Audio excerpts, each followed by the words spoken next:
Global support organisation అనే స్వచ్ఛంద సంస్థ నా కుమార్తె అయినటువంటి చెన్నా త్రికళ ఒక 12 సంవత్సరాల క్రితం దీన్ని స్థాపించి సమాజంలో ఉన్న పేదవారికి, అలాగే వృద్ధులకి, వృద్ధాశ్రమాలకి, చిల్డ్రన్ హోమ్స్కి, లెపర్సీ కాలనీస్కి, అలాగే ఒంటరి మహిళలకు, అలాగే ఇలాగా టైలరింగ్ యూనిట్ వీళ్ళది అమ్మా ఫ్యాషన్స్ అని ఒక 3.5 సంవత్సరాల క్రితం దీన్ని స్థాపించడం జరిగింది, ఒక 7-8 మంది కలిపి.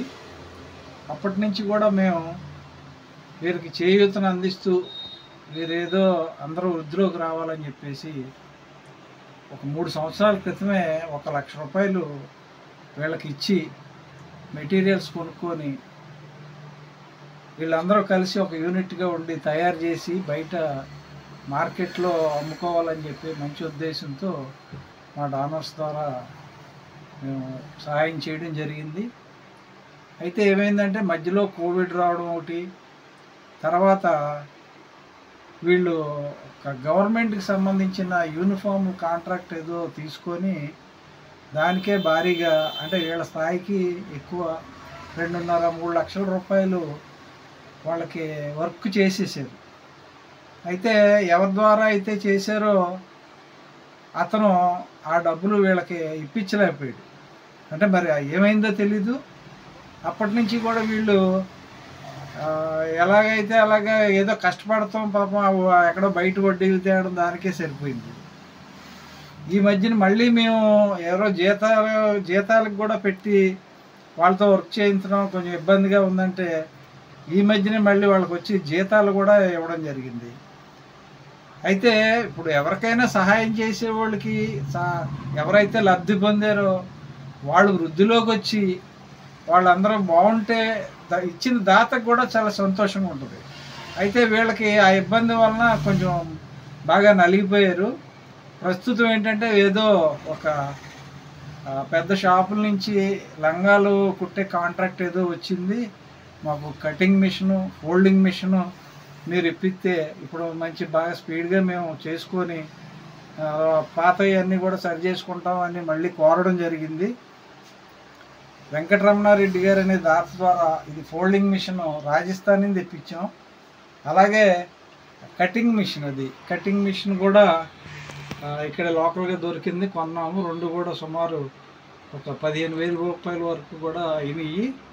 అయినా కానీ దానికి ఇబ్బంది ఏం కాదు. కానీ వీళ్ళు ఇక నుంచి అయినా సరే ఎవరిని నమ్మకుండా